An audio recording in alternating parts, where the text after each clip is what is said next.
Hi and welcome to another story, and today we have part 3 of Best Friends by Jacqueline Wilson, continuing from chapter 4. Alice's mum and dad gave a farewell party to say goodbye to everyone. "It's a wonder you're invited," said mum, glaring at me, screaming like a banshee. "I didn't know where to put myself.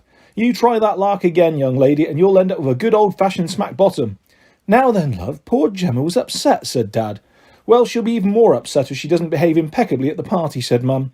"You'll say please and thank you, Gemma. You'll sit quietly and not rush about. You'll keep your voice down. You won't interrupt.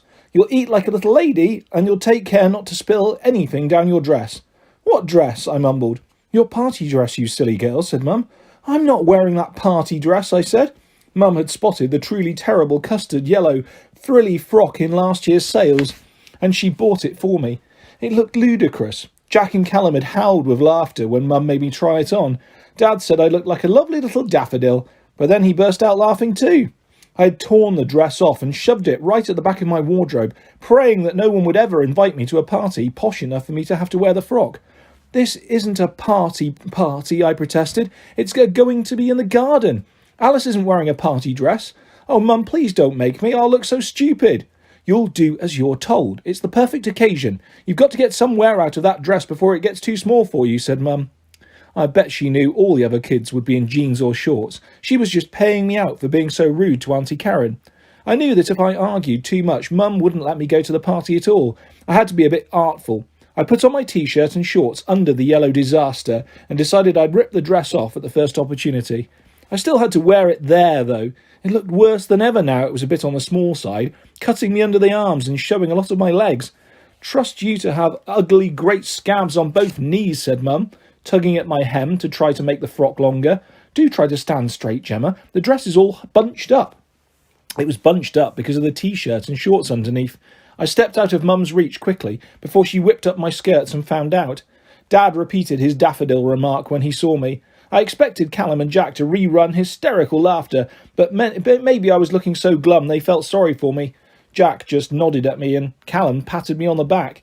It was weird arriving at Alice's house. It was already looking different, with packing cases in the front room and all the pictures off the wall, leaving ghost imprints on the wallpaper. I couldn't see Alice among the guests in the garden or the crowd in the kitchen. Alice's mum was looking for her too, calling out, "Where have you got to, Alice?" She was starting to sound a bit tetchy. I had a good idea where Alice would be. I peeped inside her bedroom. It looked empty, with packing cases and rubbish bags in a pile in the middle of the room. I opened up Alice's walk-in wardrobe, and there she was, sitting cross-legged in the gloom. She was hugging Golden Syrup, her old teddy rubbing her cheek against his scrubby fur for the way she did when she was little. "Oh, Alice," I said. I squashed in beside her. We cuddled up close. Golden Syrup squashed between us. Alice's dresses and skirts and jeans tickled the tops of our heads, and her shoes and trainers and ballet pumps poked our bottoms. "I don't want to go," Alice said helplessly. "I don't want you to go," I said. "It's all got too real," said Alice. "I've had to pack nearly all my stuff this morning. It was like it was our stuff, Jem, because we've always played together. Mum wants me to throw heaps of things away. My old Barbie dolls, my crayons, my little teddies. Mum says they're just junky old stuff, but they're not, they're special." "They are junk, Alice. I messed them all up. I gave all your Barbies haircuts and practically scalped them. I scribbled too hard doing the sky and the grass when we drew together, so the blue and the green are all broken. And I was the one who gave the little teddies a swimming lesson in your kitchen sink, so their fur's been matted ever since. I don't mean to, but I always spoil your things." "You don't." "Well, you do, but I don't mind it because you invent such fun games. Who am I going to play with in Scotland, Gemma?" I made Golden Syrup give her a big kiss on the nose. "You can always play with me, so long as you give me lots of syrup sandwiches," I said in a squeaky teddy voice. Alice, where are you?" We heard Auntie Karen open the door. She sighed crossly and then slammed it shut. "My mum's getting ever so mad," Alice whispered nervously. "My mum's always mad at me," I said, picking at the scab on my knee. "When are you going to let your mum know where you are?" "I'm not. I don't like her anymore." "I don't ever like my mum. So let's stay here, Jem. I wish we could stay here together forever and ever. Yeah, they can go off to stupid old Scotland, but you stay living here in your wardrobe. I'll live here too. We'll send Golden Syrup out to forage for food." I made her teddy bob about eagerly. "Syrup sandwiches," he said. "Yum, yum." "We can't live on syrup sandwiches," said Alice. "Yes, we can. They're very nutritious, said Golden Syrup. Alice pushed him away. Jem, I'm serious. Golden Syrup sandwiches are just pretend. How could we get real food? Could you maybe sneak down to the kitchen and grab a whole load of party food? There's heaps and heaps. Mum was cooking all yesterday. It would last us a couple of days, easy peasy. You're nuts, Al. We can't really stay in your wardrobe. They'll find us soon, you know they will. Well, let's run away then, before they find us. Alice seized my hands. Let's do it, Jem. Let's really run away.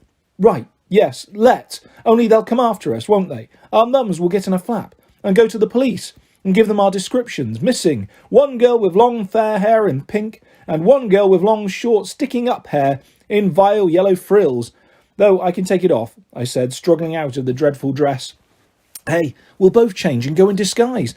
And I can wear my black pigtail from when I did that Chinese dance at ballet, Alice said eagerly. Pity I don't have two wigs. I don't need a wig, I said, stepping out of the dress and striking a pose in my shorts and t-shirt. I can make out I'm a boy. Excellent idea. You can wear my baseball cap too. That'll make you look even more like a boy. And I'll wear one of my old skirts and tops. Maybe I could rip them up a bit so I look like some really tough street girl. Alice didn't look at all, though, tough in her shiny black wig and pale blue skirt and top, even when she deliberately cut a big hole in her t-shirt with her sewing scissors. Mum will be mad at me when she sees, she said, poking her finger through the hole. Well, she's not going to see, is she? I said. It's just going to be you and me, Al. I paused, making Golden Syrup jump up. And me too, he said. Ought we to pack some stuff, like pyjamas and clean knickers and some washing things? Alice asked. Alice's mother came down to the landing again, calling her name. It sounded as if she was getting seriously rattled now. We haven't got time to pack, I said, though it would be very useful if you could take some money. Easy peasy, said Alice, attacking the underbelly of her china pig. She dislodged the little plastic stopper, and he showered her hand with money, several £5 and £10 notes as well as heaps of coins. Oh, wow, we're rich, I said. We filled our pockets with cash, and then listened hard. Alice's mum seemed to have gone downstairs out of earshot. I think the coast is clear, I said. Come on. We crawled out of the wardrobe and rushed across the bedroom. Alice had Golden Syrup under her arm. She looked longingly at her bead box and her junior makeup set and my grandma's doll sitting stiffly on her bookshelf. Let's take Melissa too, she said. She belongs to both of us. It'll be too much of a bore lumping her around, I said, and a boy and a tough girl wouldn't be carrying a posh china doll. We look weird enough with Golden Syrup, though he's certainly scruffy. Golden Syrup swatted me with his paw. Speak for yourself. You're the scruffy one, he said. Look, we could run away to join a circus and I could be your special performing bear. You could both be my trainers. You could wear a top hat and tails like a ringmaster, Gemma, and you could wear a sparkly pink ballet dress, Alice. I switched on my own voice. Hey, we could have our own circus, right? I can go up on the trapeze and do tightrope walking and tricks on the trampoline. I'd love all that. And you can be a bareback rider on a pure white horse. They're called greys. I know, but it sounds silly when you mean white. Hey, maybe it could be a flying horse with wings like a Pegasus, and you could swoop right up to the ceiling of the big top.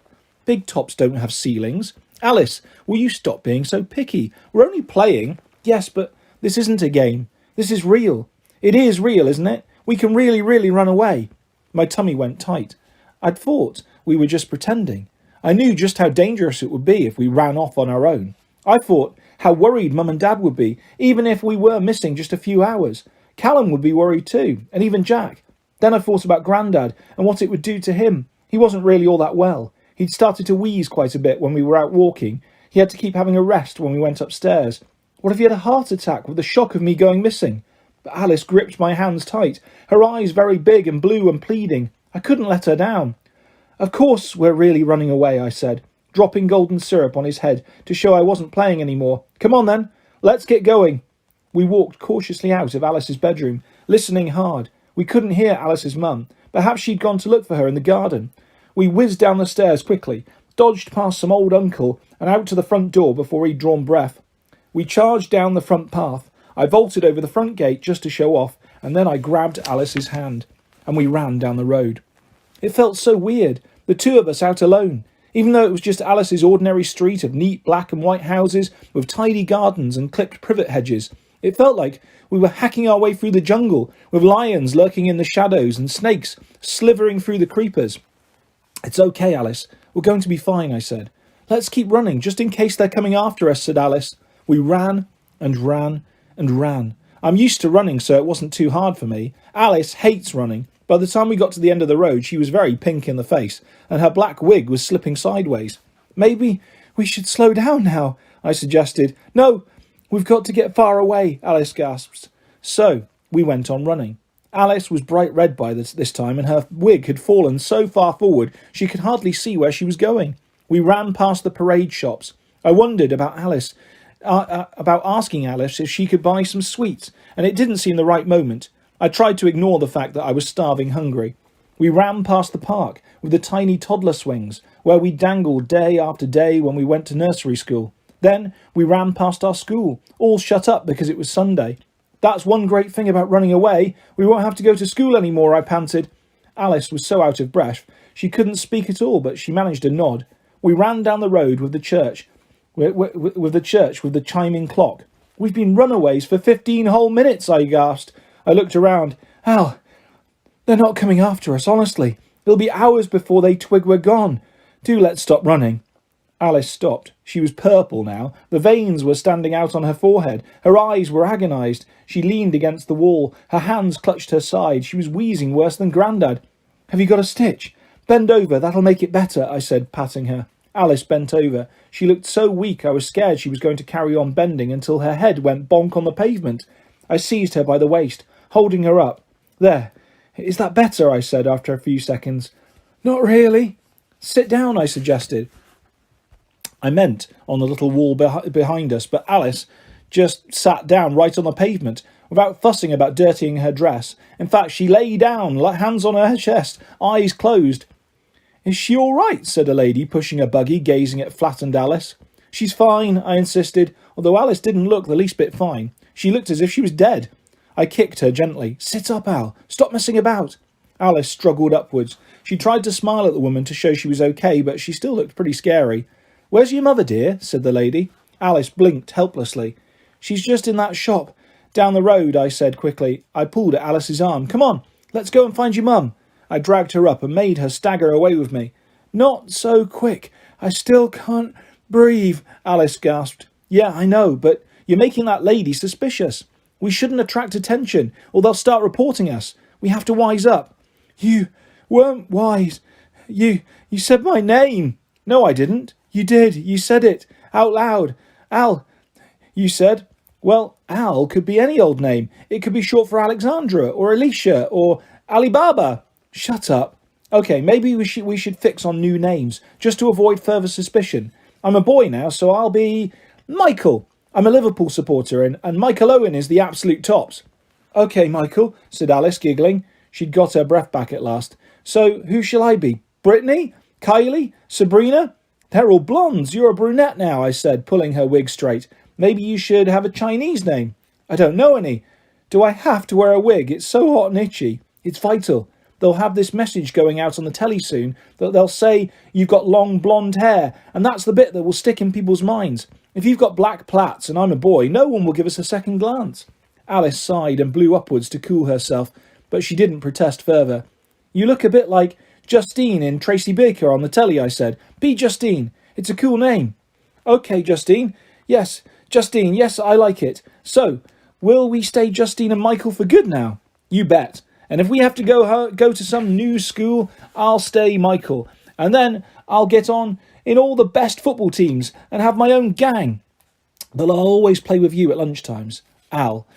Justine. Yes, but what school? Well, I gestured vaguely. Where are we going to go? I thought hard. Where could we go? I thought of all the holidays and days out I'd ever had. I remembered a huge toy shop and a big Ferris wheel, a museum and massive dinosaurs. Simple. We'll go to London, I said. Come on, we'll go to the railway station. We've got heaps of money. We'll catch a train. And that is where we will leave part 3 of Best Friends by Jacqueline Wilson. I'll be back soon with the next part of this fantastic story and lots more videos and stories coming your way. If you'd like to subscribe or hit a like, that's always appreciated, guys. I'll be back soon. Thanks for listening. Bye-bye.